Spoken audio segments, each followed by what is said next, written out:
This week we have Parshas Behaaloscha. It's the third section of the book of Numbers, which is the fourth of 5 books. So we're most of the way done, finishing the whole Torah. So this week is Parshas Behaaloscha. Behaaloscha means when you shall kindle. Literally means when you shall lift. And a very interesting, very diverse parsha. Lots of really interesting mitzvos. And also we get back to some really striking narrative, some stories.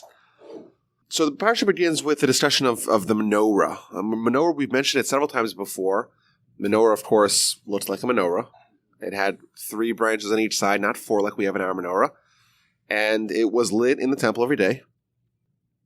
And it begins, speak to Aaron, when you light the menorah, then they should all point towards the middle. So the 3 on each side, 3 on the right point to the left towards the middle, and the 3 on the left point to the right towards the middle.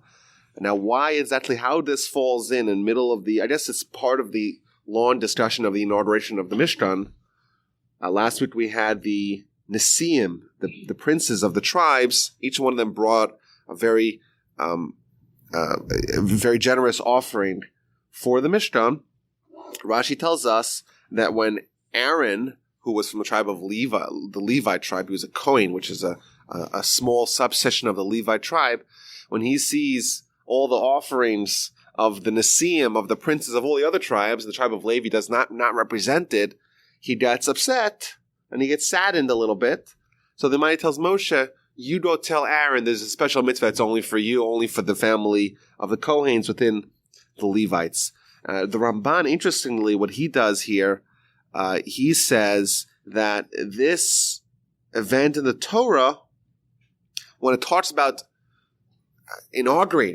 ceremony of inaugurating the temple, and then right away it talks about the menorah, says the Ramban, that's a prophetic prediction for an event that's going to happen 1,000 years hence, which is the story of Hanukkah, when the Greeks came and they defiled the temple, and then the Kohens, the Hasmoneans, the family of the descendants of Aaron, they came and they reinaugurated the temple, which is the word Hanukkah, means reinauguration. And they, of course, they had the miracle of the menorah. That is hinted over here because Aaron was disappointed. He didn't feel like he had so much of a place in the inauguration of the first temple. Or the first Mishkan, the Almighty comforts him that sometime in the future, your descendants will have a very strong portion in re-inauguration of the second temple. Now, so Aaron did exactly the way he was instructed. That's verse number 3. And Rashi tells us that this is praising Aaron. Aaron did exactly the way he was instructed. And of course, it's a little surprising, right? If the Almighty gives you an instruction, and you follow the instruction, we don't necessarily need to clap for you, right? Who's to think that, who would even entertain the notion of changing? And I think the fact that the Torah goes out of its way to praise Aaron for doing just what he was told, it shows that there's a human tendency, and certainly with regards to spiritual matters, to add a little bit of your own, to put a little flavor of your own in something. And when you're told to do something in a very specific way, and you do exactly the way you're told, and you don't add, that indeed is praiseworthy. And the Torah recaps exactly how the menorah was made. And if you look at verse number 4, it seems a little bit kind of inartful verbiage here. It says that the menorah was all hammered out. So you had a big block of gold and you hammered it out. You didn't form it from various parts of the well together. It was hammered out of one block of gold. But then the verse adds kind of curiously, according to the vision that Hashem showed Moshe, so did he make the menorah. It's not clear who he made the menorah. Who's this he? Is this Moshe? Is this God? As the vision that Hashem showed Moshe, it's not so clear. So Rashi actually tells us that the menorah was actually made on its own. Is that Moshe just took all the gold, and what was very hard for him to visualize the way the menorah looks like, and he just he just dumped it into a fire and that emerged. That's what the Midrash tells us. And my grandfather of blessed memory, he used to say is that Moshe was very talented, after all. He could have made the menorah, but what he didn't quite get was the spiritual meaning behind it, and therefore it had to be made by God. Okay, so that's the beginning of the parsha, and we continue discussing the next stage of consecration of the Levites. We had a little bit last week. The Levites were the three families of Levites, Gershon, Kohath, and Merari. They were given various responsibilities, what they needed to carry. They were in charge of the transportation and maintenance of the Mishkan. And that was a job originally for the firstborn. And then with the sin of the golden calf, the firstborn lost it. And last week was transferred to the Levites. And this week they're going to be prepared with a special process and procedure to work and do their job in the temple. What's the job? They have to have various water sprinkled on them, and they have to shave their entire body. They have to take their garments and dump it in the mikvah, and then they're pure, and they bring various sacrifices. That's what it says. The first week of the inauguration of the Mishkan, all the Levites had every single hair on their body shaved. Now, normally, there are some hairs, we learned already in Leviticus, there are some hairs you're not allowed to shave. But this is an example of when there's a positive commandment that's in conflict with a negative commandment, the positive commandment almost always trumps. So if there's a positive commandment to cut off all the hair, almost always, yes. There's a positive commandment to cut off all the hair, and therefore, even though there's a negative commandment prohibiting that, or certain hairs, that is moved away to fulfill this mitzvah. Why do they need to have their hair cut? So it's an interesting comment that we find. Rashi tells us that this is to provide atonement. We read a few weeks ago in the book of Leviticus about the Metzorah. Metzorah is someone who did one of several sins. There's a whole list of them in the Talmud. Most famously, of course, is speaking Lashon Hara, speaking negatively about other people. And he becomes like a pariah. His skin turns white. He has to get sent out of the camp. And the process of him purifying himself, they have to cut off all the hair. And the deep esoteric meanings behind that, there's a lot of meanings in hair. For example, you remember with Esau, when he was born, the Torah describes that he was very hairy. And the idea of hair is that hair captures everything. If you have, there's dust in the hair, it's always going to get caught up. And the symbolic idea of hair is that all sins get captured by it. So when a Metzorah is trying to purify himself, they cut off all their hair. That's the kind of the deep meaning that all the commentaries discuss. And therefore, because the Levites, they're stand-ins for the firstborn, and the firstborn, they would have had this responsibility in this position, but they lost it because of the golden calf. And now there's a stand-in for them. Therefore, the Levites, they go through an atonement process for the firstborn, and that includes cutting off all the hair. That's what Rashi is. It's an interesting idea. You gather all the Levites, bring them before Israel. There's this very interesting process where Aaron lifts up the Levites, each one individually. This is 22,000. The Talmud talks about the prodigious strength that Aaron was given on this one day to take 22,000 people and lift them up. Lift them in the air to kind of, similar to what we do with a Torah scroll. You lift a Torah scroll up in the air. It's a kind of elevation of its stature. Moshe does that as well. The Levites are separated. They're consecrated. And once this process is done, they are allowed to do work in the temple. They're allowed to sing. One of their responsibilities was to sing. Interestingly, what's the origin of the songs of the Levites? We know the Levites, they had songs in the temple. Where did these songs, who were the composers? Who were the arrangers of these songs? So our sources tell us, and sages tell us, that when Moshe at Sinai, so he goes up to heaven, and he spends 40 days in heaven, and he has all these negotiations and interactions with angels. Talmud says that the angels, for example, were very hesitant that Torah, a heavenly Torah, should be given to mortal man. And Moshe had to argue with them and and Moshe was terrified. He tells God, well, they're going to incinerate me. So he says, grab onto my chair. Very interesting Gemaras regarding what happened to Moshe when he was in heaven. But the sources say, Moshe's in heaven, and he hears songs of the angels. And he comes down, and he teaches them to his brethren, the Levites, and when they in the temple, they sing those songs. And then, of course, we've been speaking about the tabernacle and the temple for months already, but the idea is that it's a touch point of two worlds. It's a physical world that's intersecting with the spiritual world. And that is very apropos, the idea that the songs of the heavens, of the angels, there's one place that we can draw it down, and that's the tabernacle. There is this tradition that the song that the Kohanes sing during the Berachas Kohanim, the blessing of the Kohanes, is actually the same song that was sung, or one of the songs that was sung in the temple. That's the tradition. In Israel, they say the Berachas Kohanim every day, but there's no songs. It's chit-chat, as they say. As opposed to, let's say, here, we just celebrated the holiday, the festival of Shavuos last week. And everywhere in the world, during the festivals, when the Kohanim get up and they give the bracha, the Berachas Kohanim,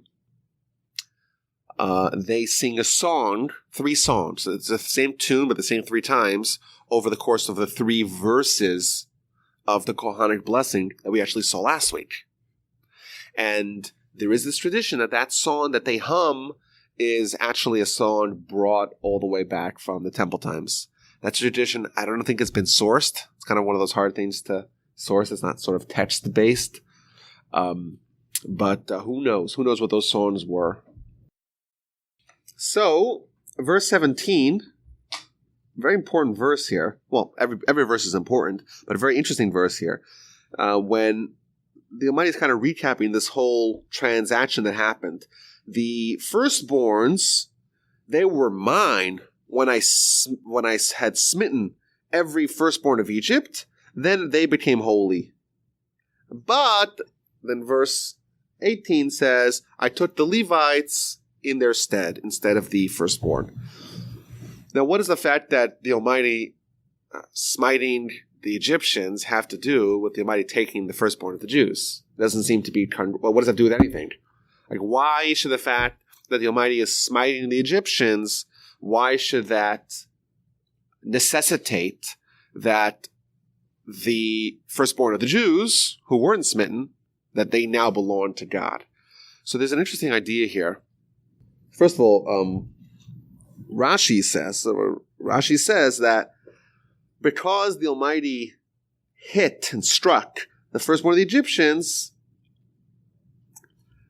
these firstborn, they had to be protected. They had to be shielded. Why does the fact that the Almighty is striking the Egyptians mandate that the firstborn of the Jews needed to be shielded? So there's an idea, we might have mentioned it, I don't remember if we did, brought up by the Maharal, amongst others, that firstborn, they have a certain heightened spiritual acuity. They have a certain sensitivity to spiritual matters. The firstborn, the plague of the firstborn, how did that work? It was a manifestation of God. You know, we celebrate on the anniversary of the death of the firstborn is our Seder. Seder is exactly that night. Because what actually happened, it wasn't a destructive force, per se. It was God's revealing a certain powerful spiritual force that whoever had the sensors, the antenna, to perceive that spiritual force was incinerated.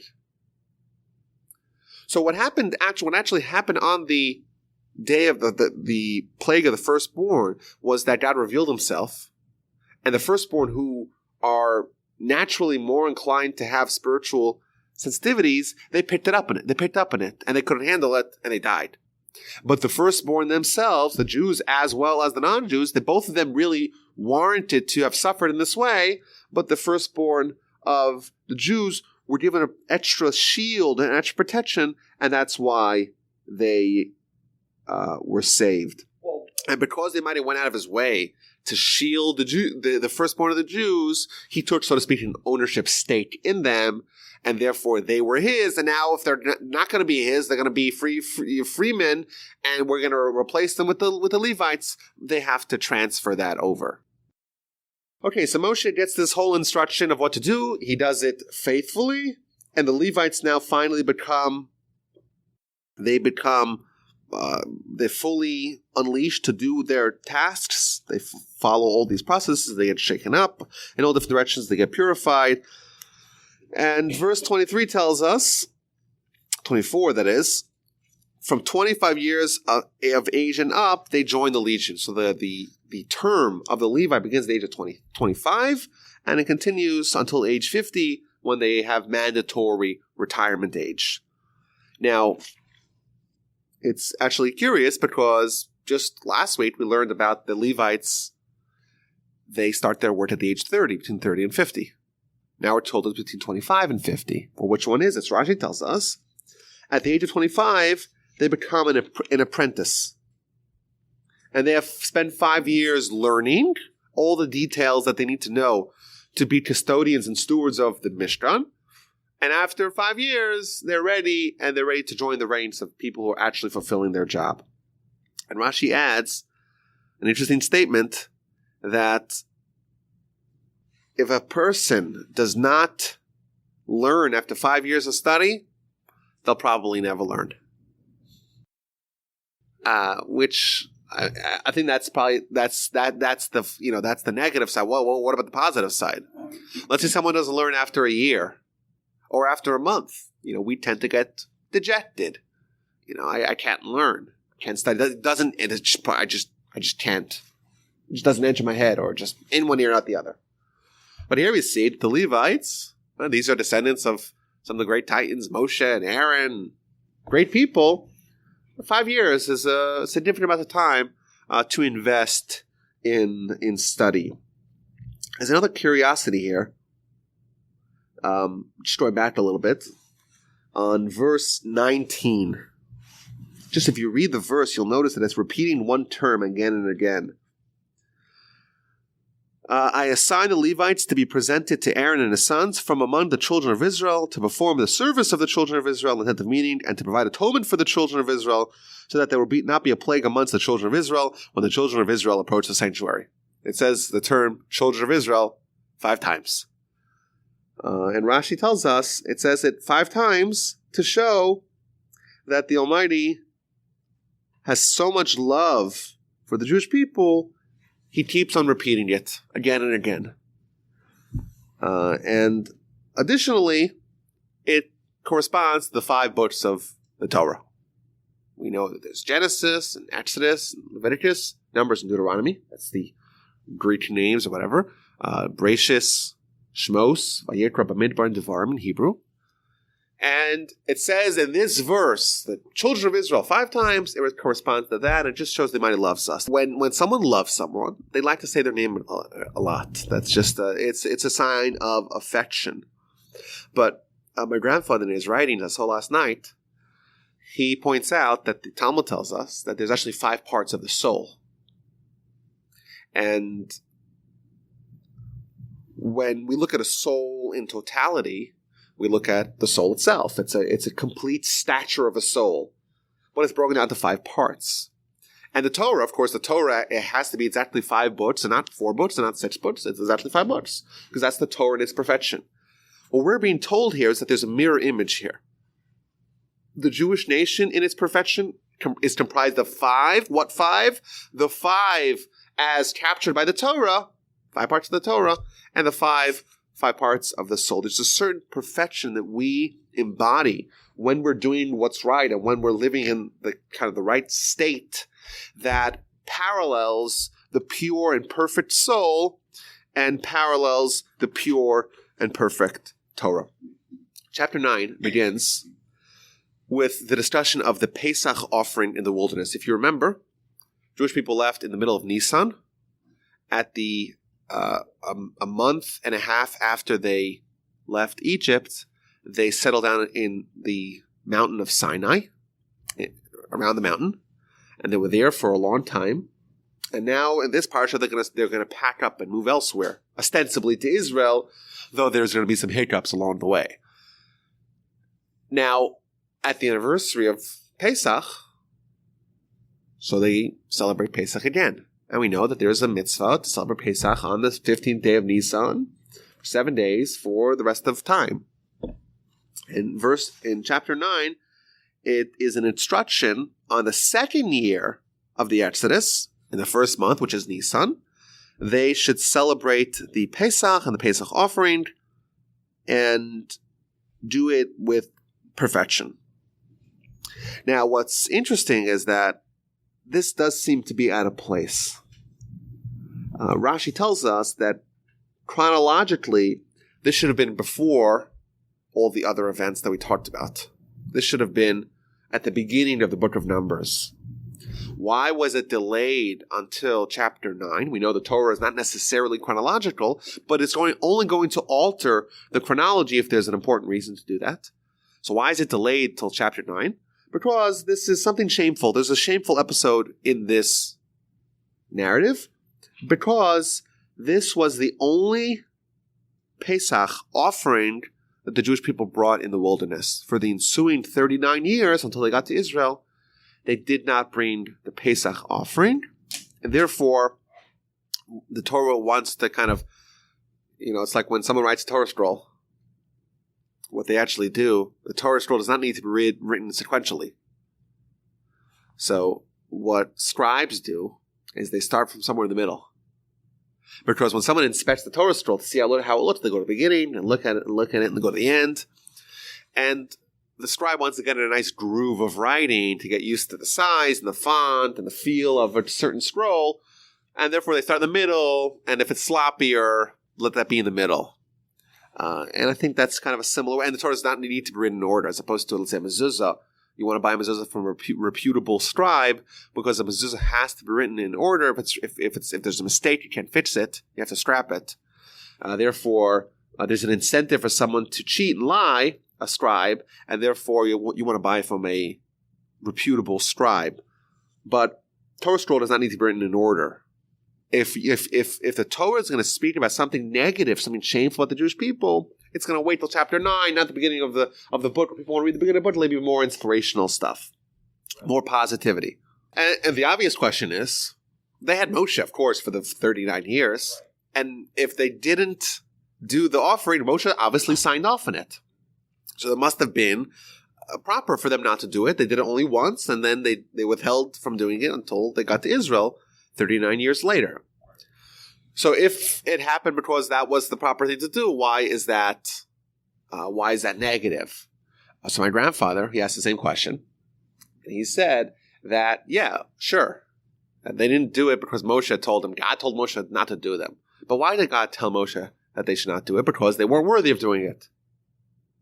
So the underlying reason of why the Jewish people withheld from doing the Pesach offering until they got to Israel was one that was shameful, and therefore the nation wasn't holding with the proper stature of doing it in the wilderness outside of Israel, and therefore they that is something negative, and therefore wait till to speak about it. Now, there's another interesting law here regarding Pesach called Pesach Sheni. We know that in order to give a Pesach offering, you have to be ritually pure. What if someone's not ritually pure? They happen to get unlucky. Someone, God forbid, dies 2 days before Pesach. They don't have enough time to become pure for Pesach.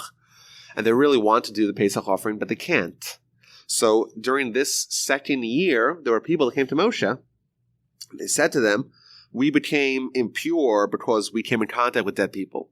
And we really want to do the Pesach. Is there any other fallback? Is there a replacement date? Is there a rain-out date for the Pesach? So Moshe says, good question. Wait over here, and I'll ask God. And Hashem tells Moshe, tell the Jewish people, when someone is impure or someone is traveling, someone can't get to Jerusalem to bring to the temple, to the Mishkan to bring the sacrifice, we're going to have a replacement date a month later. On the second month, on the 14th day, which is the first month on the 14th day is when normally Pesach is. Pesach Sheni is exactly a month later, on the second month, on day 14, and they should do the Pesach offering then. There's an interesting Rashi here that Rashi kind of looks at how this story is presented. There's a bunch of people that come to Moshe with a claim. Is it possible for you to find some sort of carve out for us? Rashi tells us that really this halacha, that was bound to be told anyhow. The halacha of Pesach Sheni was bound to be told anyhow. And it was going to be told in the same format that's always told. God tells Moshe, tell the Jewish people X, Y, and Z. It gives us this preamble to say that there's people who have an eternal merit, that there was a section of Torah said to them because they were the ones who were trying to do mitzvos. Because they were meritorious, they were righteous in trying to find a way to do a mitzvah. They were so disappointed that they couldn't do a mitzvah. And they said, Moshe, is there something you can talk about? Is there some sort of solution for our predicament? Because those people were yearning to do mitzvahs, therefore the Torah attributes this mitzvah, this section, to them to give them a kudos for those who are seeking to do righteous. They get a legacy to have a section of the Torah written in response to them. And verse 15 finally deals where we seem to be kind of wrapping up the process of the finalization of the inauguration of the Mishkan, and there was a cloud above the Mishkan during the day, and there was a fire above it at night, and that's the way it always was: a fire during a cloud in the day, and a fire at night. And when the cloud would lift or the fire would lift, that would indicate it's time to move. And that's the next section is going to be about how the Jews traveled, because there wasn't exactly an itinerary. We're going to go here, we're going to stop, we're going to settle down for 4 days. It was all up to God, and the people had to become conditioned to just follow what the Almighty says and kind of lose their sense of control, that the Almighty is to be the one who decides when they move and how long they stay, and the people are subject to that. But just a note here on the cloud and the fire. There is a really striking Talmud that says that at the funeral of a tzaddik, not only a regular tzaddik, but the greatest tzaddik of the generation, the greatest righteous person of the generation, there's a pillar of fire. That's what it says. Now, the problem is most people don't see it.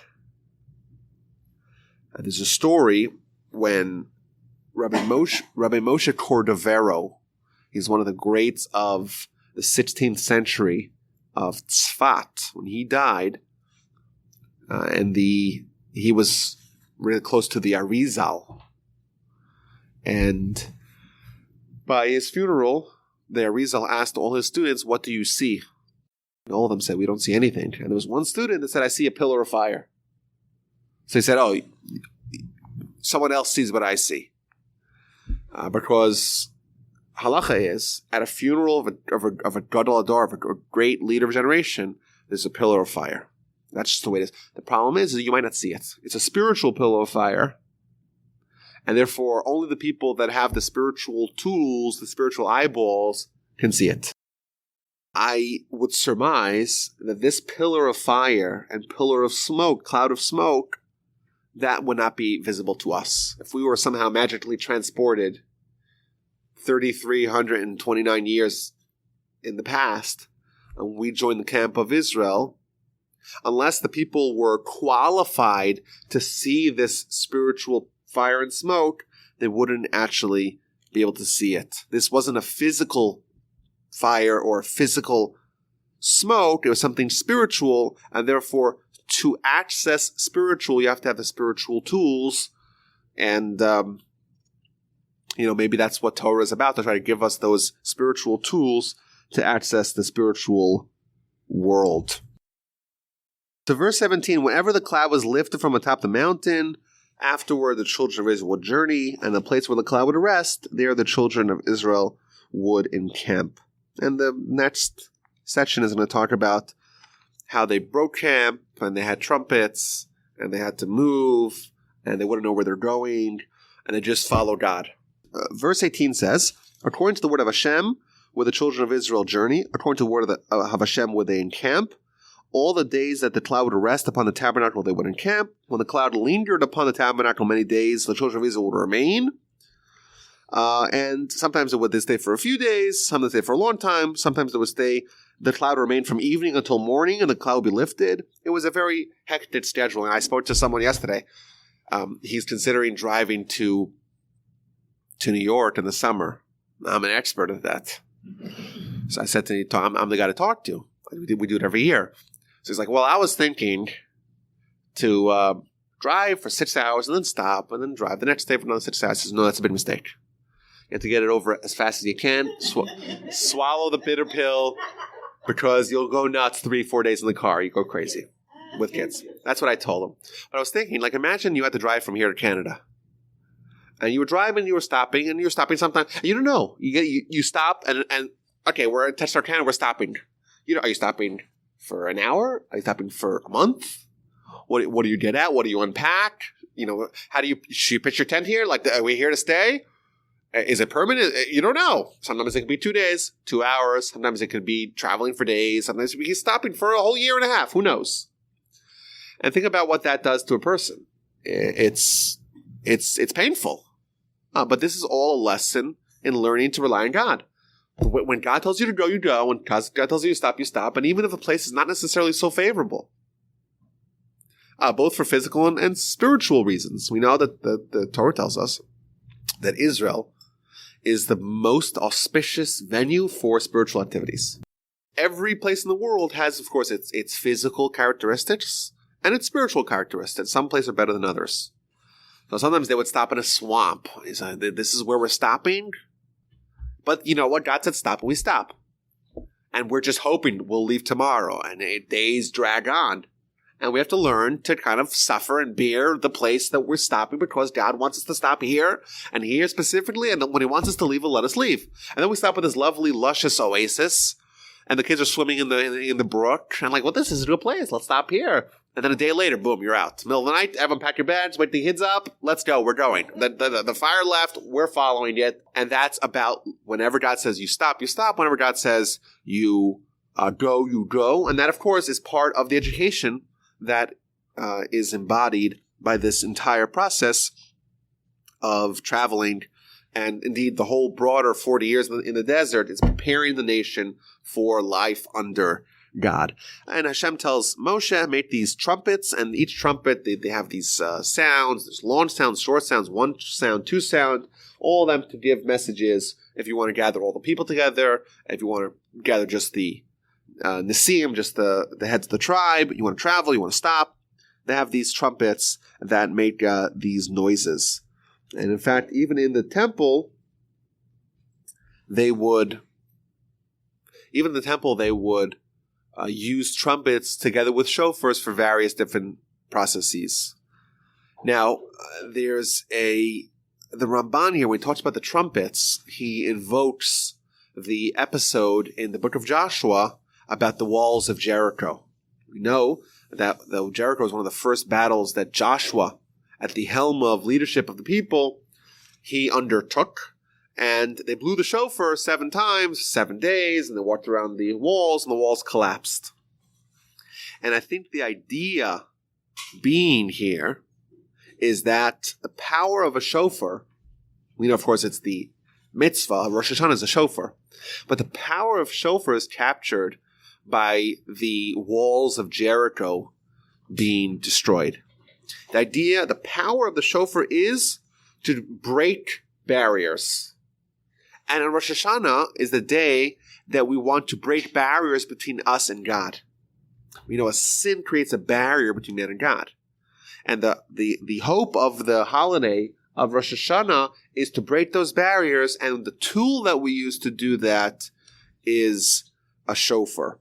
And the details in chapter 10, from verses 10 till 28, the various processes of which camp goes first. First, there's the one group, and then the next group, and the middle group, and all the various different encampments when they journey. What's the process of who goes first, who goes second? And the last one to go is the tribe of Dan. They were the ones who were in charge of lost and found. Verse 25. Then journeyed on the banner of the camp of the tribe, children of Dan, the rear guard of all the camps, according to the legions. Rashi says what they do. They would gather all the lost and found and find it. And then next time they camp, I'm missing my slippers, or I'm missing my baseball cards, and then we'll go to the tribe of Dan to pick up their stuff.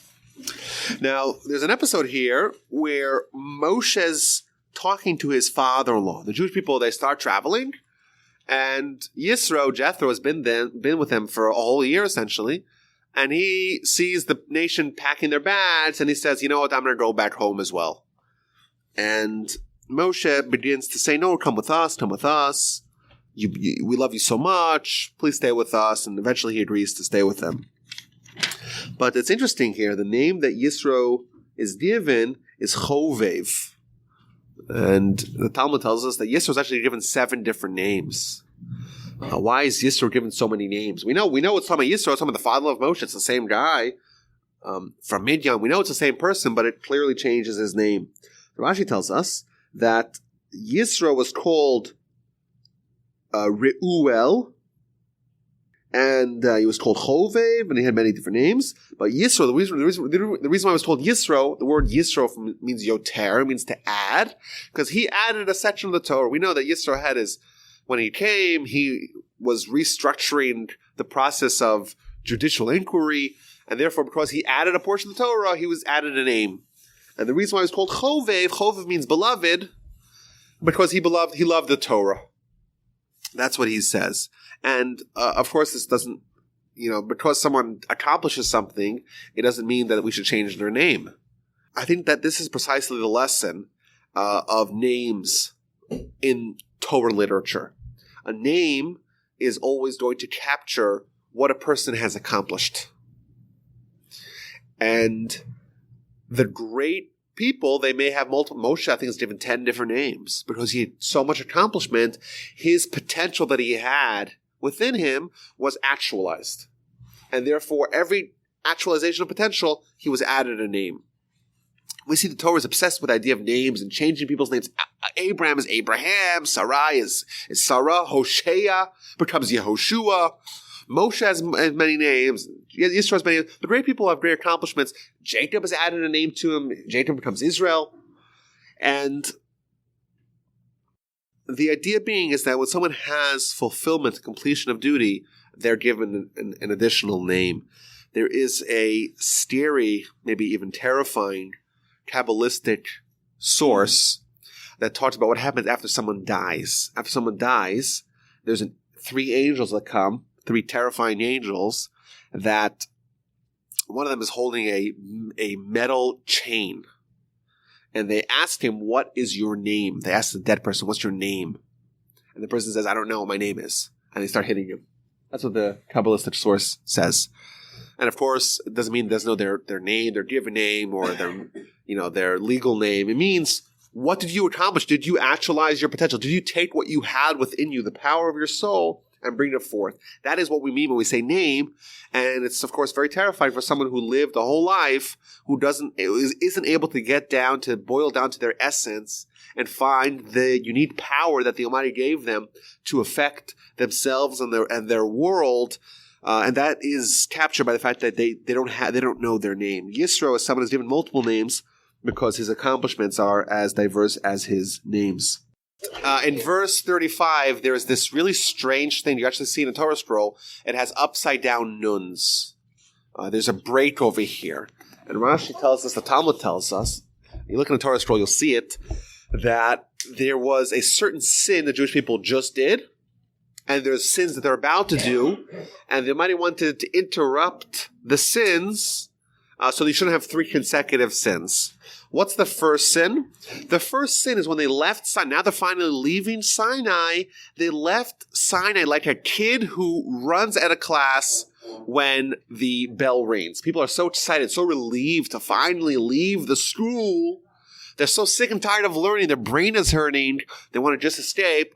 That's why the Jewish people were. When they left Sinai, they left with such excitement and joy that is considered as a sin. And in order to not have the sins come in rapid succession, the Torah breaks it up by putting these upside down nuns and telling us essentially that this middle section, these two verses, really revert back to the beginning of Numbers. They really should appear 50 subsections of Torah earlier, and that's why there's nuns. Nun is the numeric value of 50, and therefore 50 sections earlier is where this place is more appropriate. They might have took it from there, transported here, in order to provide a break between the sins of the Jewish people. They leave, and right away the problems start. They start complaining. In chapter 11, they start complaining, and the Almighty gets very disappointed with them, and there's a fire coming out from Hashem that starts consuming them. People cry to Moshe, just like when you have a king who has a son.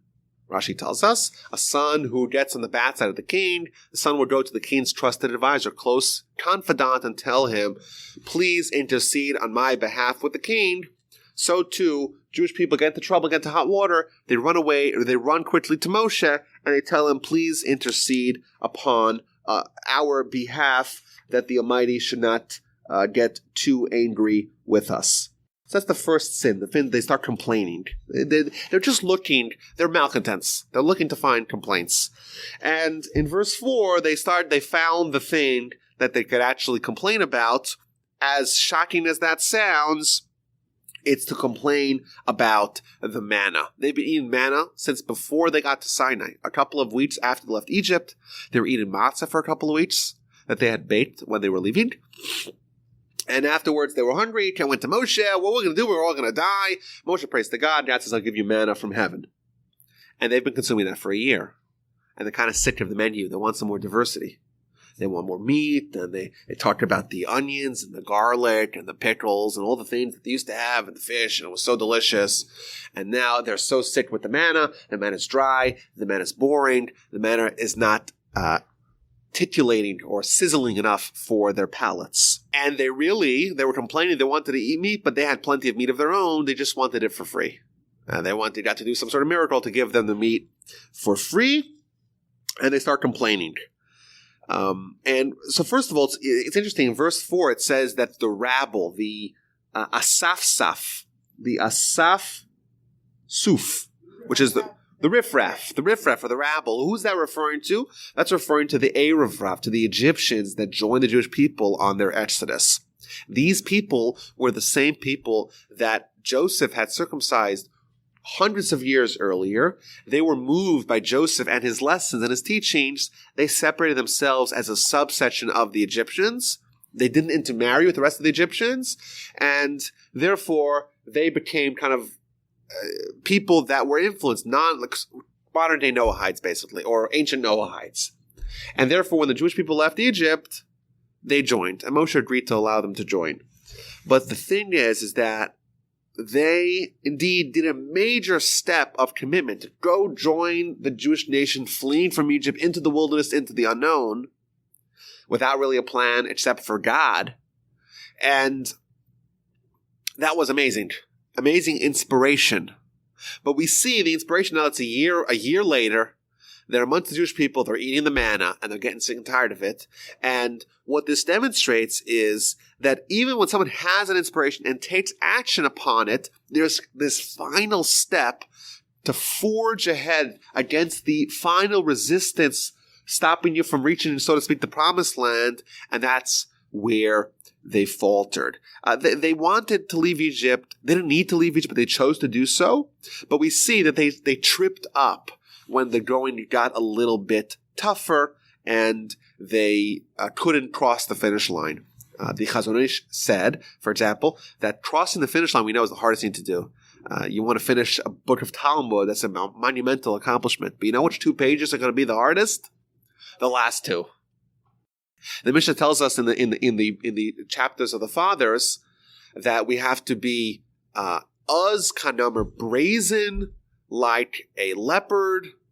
We have to be rutz katzvi, or kal kanesha, would be light like an eagle, as swift as a deer, and as mighty as a lion to accomplish anything.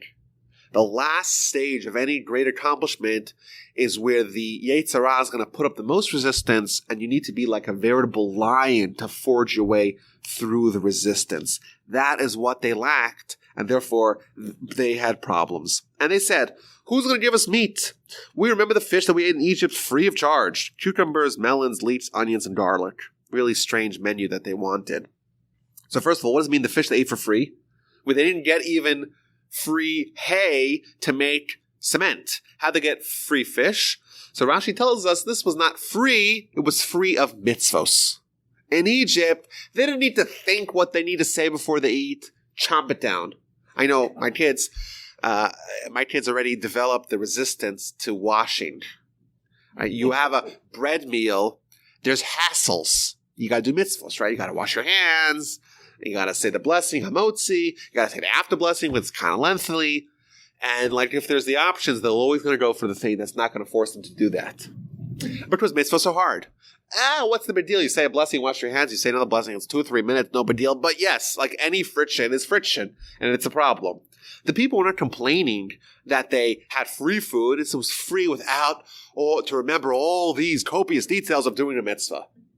Now, why specifically did they pick on cucumbers, melons, leeks, onions, and garlic? Of all the things to pick on. So Rashi tells us, according to the Talmud in Yuma, that the manna was magical spiritual food. The problem with it is that you have to think a lot. It's kind of the spiritual thing. There's nothing, you can't take any spiritual activity resting on an armchair or resting on a beach chair. It's always active. You have to kind of sit by the table, so to speak. But it was very powerful. And the power of the food of the manna was that you could think about any food that you want, and you were given the taste of that food, according to one opinion, the texture of the food as well, according to the second opinion. Amazing. You want pizza all the time. Amazing. And you eat the manna, and the manna was also magical in the fact that it only gave you exactly what you need, nothing extra. So they didn't need to go to the bathroom.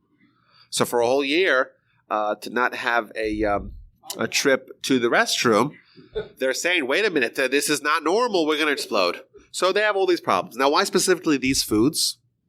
Talmud tells us that these are the only foods that are harmful to pregnant women. And therefore, the Almighty said there's certain tastes that are locked out of the manna. These you can't have. Everything else you can have, not these. And therefore, they were able to find the mole, so to speak, of this great miracle, the manna. They're parched, they're so sick of it, and they can't get the taste of the leeks and the melons and the onions and the garlic and the cucumbers. Now, verse 7 interjects with the Torah describing what the manna was.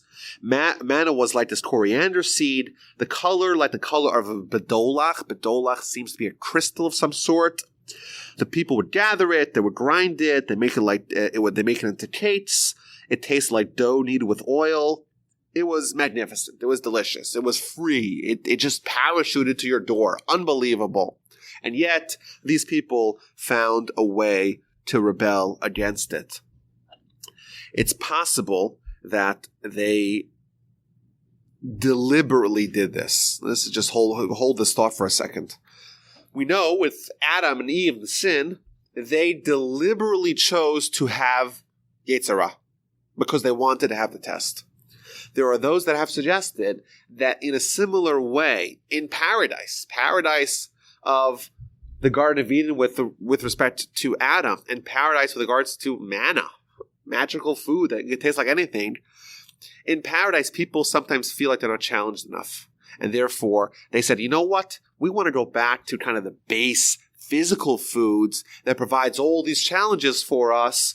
And therefore, they said, give us meat. We want to have the kind of juicy meat that will provide a counterweight for our spiritual greatness that we could fight against. The problem with that is that we don't necessarily, there is a the philosophy is to resist temptation, but also to not bring temptation upon yourself. Don't try to say, give me a temptation so I can fight it. Because you know what? You may get what you want, the temptation, and you may not be able to fight it. Moshe, he's showing despair. He complains to God, how come I am in charge of this nation myself? I'm like a mother. I didn't bear these children, but I have to take care of them like a mother holding the child. And now they're complaining. So God says, you know what? We're going to have the Sanhedrin. This is when the formation of the Sanhedrin.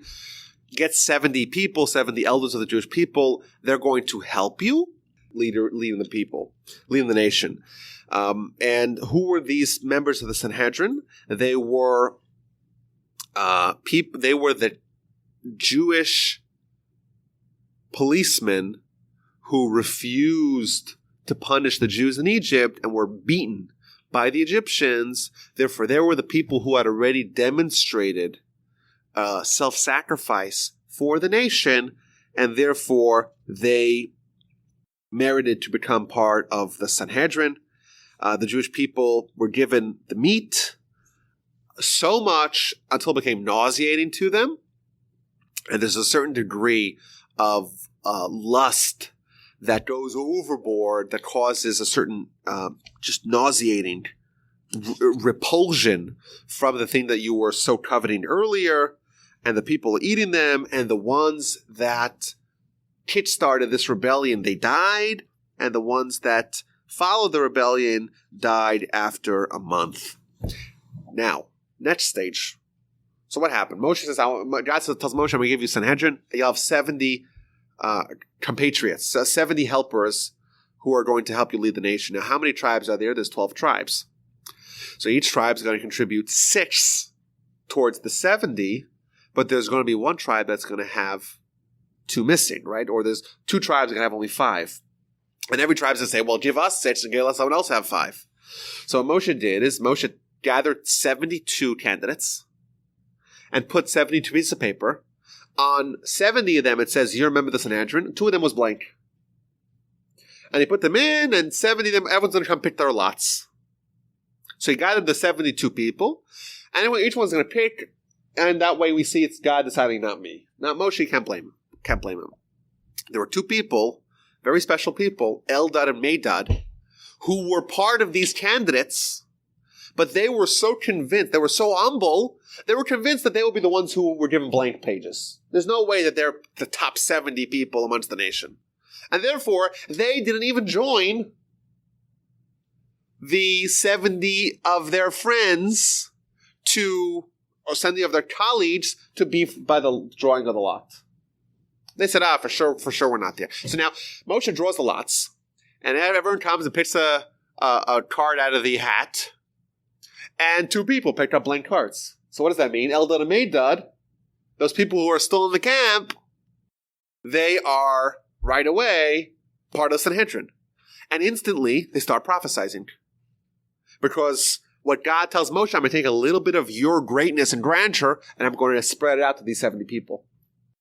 And all these 70 people start prophesying. But all of them, or at least 68 of them, are away with Moshe by this lot drawing. Whereas Eldad and Medad, they're in the camp and they start prophesying. And everyone's there listening to them, and they start saying, Moshe's going to die. We're not going to go into... Remember, these people they're convinced that a few days now they're going into Israel, and that's it. And they start saying, no. People start prophesying. Moshe's going to die. Joshua is going to bring us into Israel. And Joshua freaks out and runs to Moshe. There's 2 people prophesying in the camp, and they're saying you're going to die, and get rid of them. Destroy them. Incinerate them. Which Rashi, by the way, Talmud tells us means give them a lot of responsibilities. You know why? Because if they have so many communal responsibilities, there's no way they could possibly have time for prophecy. And Moshe says to them, no. If only the whole nation would be prophesying. Don't worry about my honor. You worry about my honor, don't worry about it. I'm very happy that there's more. Let there be even more prophets amongst the nation. That's even better. Now, what happens? Zipporah, she hears this commotion. Moshe's wife. She hears this commotion. There's 2 people prophesying in the camp. She runs over and she sees 2 people prophesying. She starts saying, Oy vey, what's going to happen to their wives? their wives are going to suffer the same fate that I suffered. When my husband started prophesying, he abstained from me, he withdrew from me. Now it's going to happen to them. So she starts kind of kibitzing with all her lady friends about this. And Moshe and Miriam and Aaron, they hear this, and they say, what happened? Moshe did what? This is all news to them. Moshe withdrew from his wife after Sinai? But why? We were prophets. He was prophets. How come he withdrew from his wife and not us? And that's the event that happens at the end of the Parsha, where Miriam and Aaron, they speak negatively about Moshe. They compare themselves to Moshe. We're in the same plane. Moshe prophesied. We prophesied. Why is he any better than us? And the Torah goes out of its way to show that Moshe indeed is qualitatively different than all other prophets, and certainly Miriam and Aaron. Or including Miriam and Aaron, who were prophets, but not on the same level. And it testifies that Moshe was the most humble person that has ever lived on the face of the earth. They get called out. They both get, according to some opinions, both Miriam and Aaron receive leprosy. And according to others, it's just Miriam. Moshe starts praying for them. And let her not be like a corpse. She gets healed. But to show that God doesn't have any favoritism, she still has to spend the 7 days outside of the camp like a Metzora. She's quarantined outside the camp for 7 days. And even though the nation is ready to leave, to travel, they wait for Miriam until she's finished. Because Miriam, when she was but a little girl, she waited a few minutes with Moshe when Moshe was in a box floating on the Nile. Therefore, in that merit of her waiting a few minutes for Moshe, as an adult, an entire nation will wait for 7 days for her. And thus concludes the Parsha. After she got well, they traveled to from Chatzeros, and they settled in the land of Paran. They are now under the impression they're about to enter the land of Israel. And of course, next week we'll see that really it did not work as planned.